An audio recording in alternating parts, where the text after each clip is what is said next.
House Deputy Minority Leader and ACT Teachers Party List Representative Franz Castro stood firm, stating that former President Rodrigo Duterte issued a death threat against her during an interview, and this is not just mere criticism. She emphasized that death threats and red tagging aired on television must be stopped because these endanger the people's lives.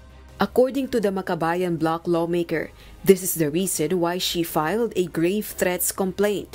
The issue stemmed from Representative Castro's questioning of Vice President Sara Duterte's confidential funds. Matatanggap ko yung mga kritisismo kasi yun naman ay part ng freedom of speech, freedom of expression. Pero yung death threat, iba ito doon sa criticism. Davao City 1st District Representative Paulo Pulong Duterte defended his father after his co-lawmaker Castro took action. He said public servants should not be onion-skinned and should not make use of this right as a tool to silence critics. He also described the action of Representative Castro as drama.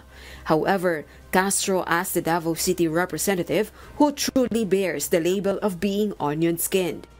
In the past, panahon ng kanyang tatay, si dating Presidente Rodrigo Duterte, marami na kaming mga na-receive na mga kung ano-anong mga name-calling, red tagging, vilification, harassment.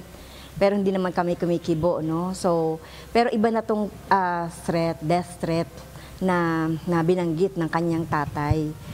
At tignan niya naman yung sarili niya, no? Dati kasi very onion skin din naman din siya na kapag merong sinasabi sa kanila ay talagang meron silang bad na sinasabi din. Rosa Licoz, UNTV News and Rescue. We serve the people, we give glory to God.